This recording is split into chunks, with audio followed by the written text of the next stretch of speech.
All right, Sue. So I know we've talked in the past about PDA, pathological demand avoidance, and how neither of us love that term.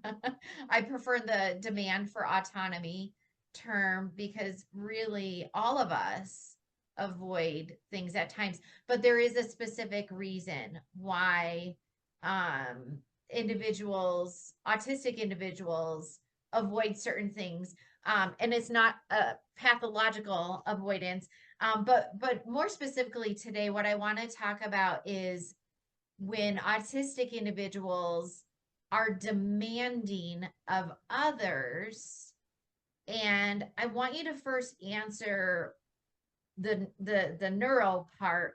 Why would an individual be demanding and try to control others? That's a topic I hear a lot from parents. And then two, what supports are they really needing so that they don't demand things of others? And we will be very careful of the reason I want to talk about first why they're doing it so people understand the neurology behind it, so that we're not saying, oh, just stop the demanding. People need to understand where an autistic is coming from so that we can support them so they don't feel like they have to demand, and so everyone can have their safe boundaries. And this is a very tricky question, but based on research has shown over and over that the autistic brain makes connections inconsistently. Sometimes we can, sometimes we can't. Sometimes we become over aroused, sometimes we're under aroused, and it's hard to make a connection. And with that kind of inconsistency, as well as the fact that because the automatic connections that you never even think about, we have to actually process on a thinking level. We have to consciously think our way through, and I do this all the time. If I'm making my signature, it's never automatic. If I don't say every letter as I form it, I can't do it. If my mind wanders, I'm like, no, I have to stop. I have to think my way consciously through everything I do. That's very fatiguing. So you're talking about inconsistent connectivity, that when someone makes a request of you, something that you've done before, so they assume you know how to do it, but you're not up to it. Somehow you can't make the connection with your memory, like, how did I do it before? What is it you're talking about? I need time to process, figure out how to do it. People we know are waiting for us, and there isn't time. So we get panicked. And that's where the demand comes in, anxiety. That with PDA, they assume it is underlying anxiety. No one's ever proved it. But I would say from my own personal experience, it's fear, not just anxiety, but fear too of failure, of failing to meet other people's expectations, because I just can't make the connection, or I don't have the energy left to be able to do it. I'm tired, I'm exhausted. So those are the underlying conditions that make me, okay, if I'm going to do it, then it's got to be the only way I remember how to do it. And that means it's got to be, because that's what I was taught. And unfortunately, so many of these kids are taught through ABA that this is how you do it. And with repetition of the same thing in the same way without flexibility, they learn to be rigid and expect that, well, this is how I was taught, so this is how it's got to be. And unfortunately, neurotypicals, they actually thrive on flexibility. They like things to be just a little bit different all the time. It's boring to do things exactly the same way every time. But for an autistic, that is a necessity, because number one, that's how we were taught. So we assume to meet their expectations, it has to be done exactly that way. And if you don't do it that way, then I have to correct you, because you want something from me and you're not letting me do it the way I know how. So yes, And then if you're trying to interrupt, like, well, no, you don't have to do it that way, or no, this kind of thing. Now I'm going to go into a panic because now you're changing the rules on me. So I think you can understand why it triggers such a strong emotional reaction and the need to feel like if you want me to do it, I'm going to control it. And PDA, according to the definition, sometimes will even use social skills, like to distract you from making an expectation of me.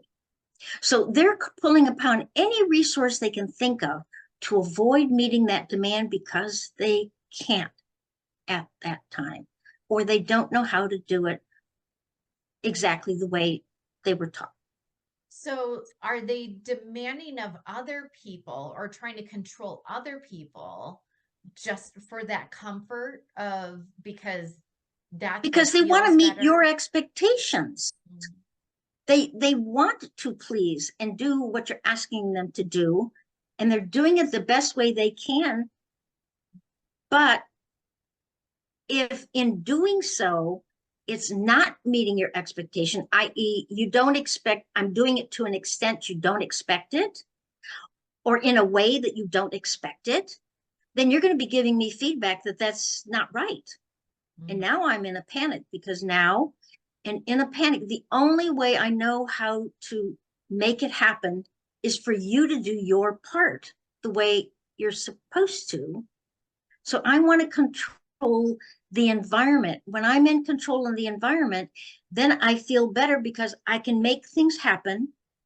It's like autistics are very good at problem solving, but we may have very unusual, strange ways of solving problems.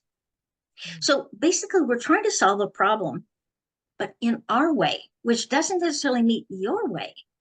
And so the feedback we're getting from you is that, whoa, wait a minute, this isn't right. And so we're going to make it show. See, it is right. If you would just do this, then it would be right. And that's, we avoid expectations if we can, but if we can't, then we're going to try to control. And I think, man, this topic alone, I feel like is such a misunderstood topic because it is so neurologically different. Like, and Mm-hmm. that's why, like, when I hear students or clients being described as manipulative, controlling, demanding, it's such a negative term. And that's where non autistics' brains go of, ooh, just negative, thinking bad about that person when you're saying, what we need to shift to is, man, they're in survival mode and Mm-hmm. they're feeling the expectations are too high. And so we have to shift our mind. And again, we go back to, chances are we're the ones causing the behavior, which really we are in these situations. Okay, so you've told us the reason, the neurology, the neurological difference here, and how we have to shift our view with this. So when we do observe this kind of demand and control, and we're starting to shift and we're seeing, oh, okay, wow, this is why they're trying to control or demand. What supports can we immediately put in place so that they don't feel that anxiety? Right. It's because they don't know how to meet that expectation except in their own way that they feel they've learned or can remember how to do it. So to support them, and again, we cannot dismiss this as, oh, well, that's just being autistic and that's part of their disability. And therefore, that's an excuse for them to behave this way. And we have to just deal with it, tolerate it.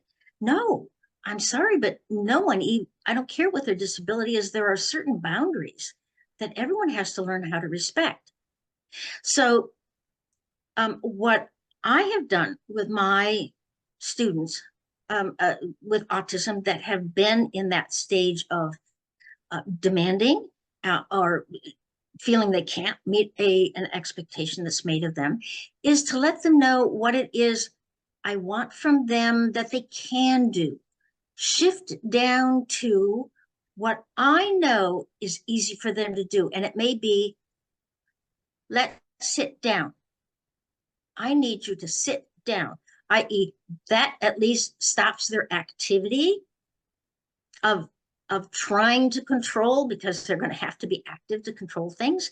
So let's sit down. I need you to sit down. And I'm going to keep saying, I'm not going to say stop doing what you're doing, because all that does is focus in their mind, reinforce in their mind what it is they are doing, and they're going to continue because you're not. So I'm helping them to shift and make a connection in the brain to sit down. And I know that's something they can do. So, okay, sit down. Okay, now that we've got them to sit down, say, it's hard on me, and explain, when you're touching me, it doesn't feel good to me. So let's find another way. Now we can go into problem mode, because now I've helped them to shift from the emotional part of their brain, the panic, to the thinking level of problem solving, which most autistics respond very well to if you walk them through the stages. Don't ask them to problem solve by themselves. I'm shifting to, let's problem solve together. How can you get what you want? But also remember what I need and want or don't want.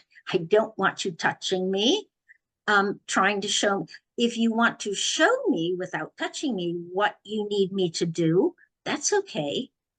If you can't tell me, you can show me, because I'm not going to ask them to use language, because that's one of their limitations.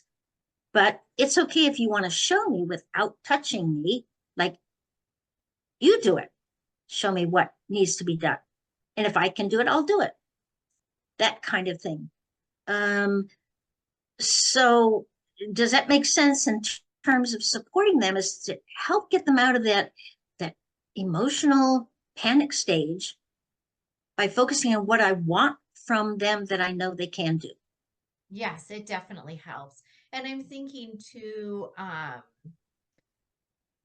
again, where I usually see this situation is when, you know, my client is demanding that someone sit in the same spot they always sit, or demanding they, you know, do something that they always do, just demanding someone to do something else, or do something that they're telling them to do. So, and now, you know, knowing it's about kind of that anxiety feeling, would you recommend kind of pointing it out, like, oh, you want me to sit in that seat because I always sit in that seat, but then talking about perspective, well, sometimes I like to change things, you know, would you Mhm. recommend kind of bringing up that topic of perspective taking? Absolutely. And that is the most appropriate time to say the I statements. When you do this, it makes me feel, I feel this way. Yes, we have to present ourselves as a person that has feelings just like they do, to help them make that shift between self and others, because they're totally focused on what their needs are at that time.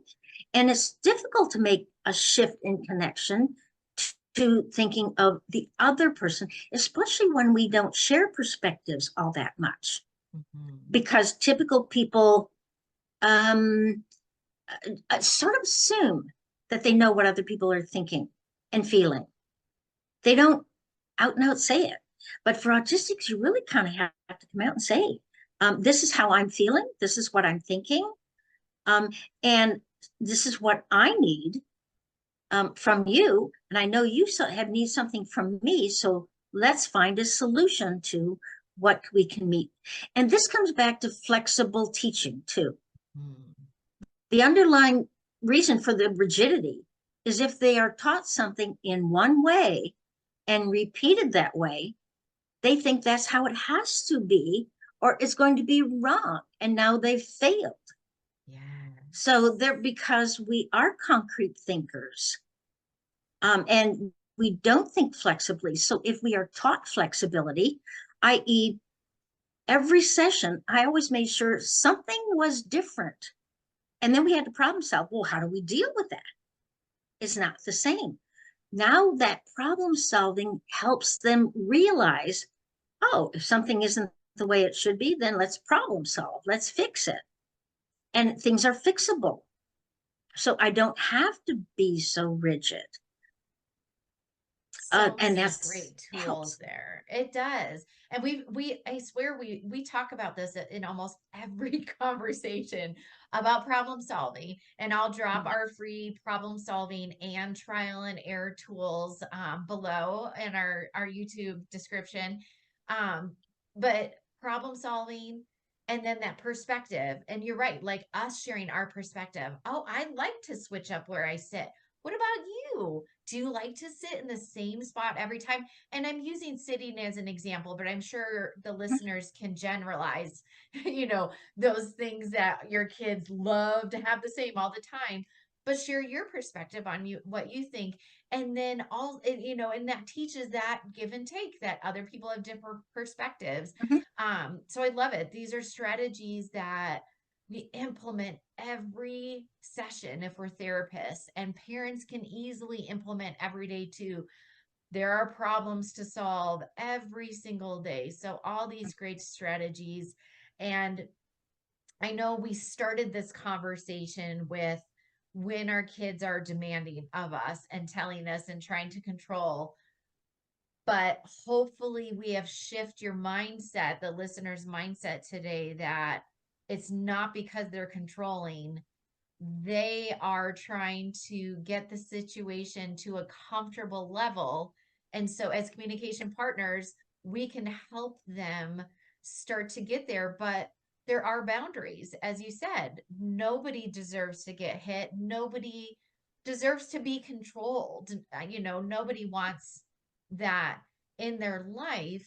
And so, the strategies we can use to work around it with talking about it, problem solving, so many easy tools that we can implement during these situations. Awesome. Thanks, Sue. Thanks, Stacy.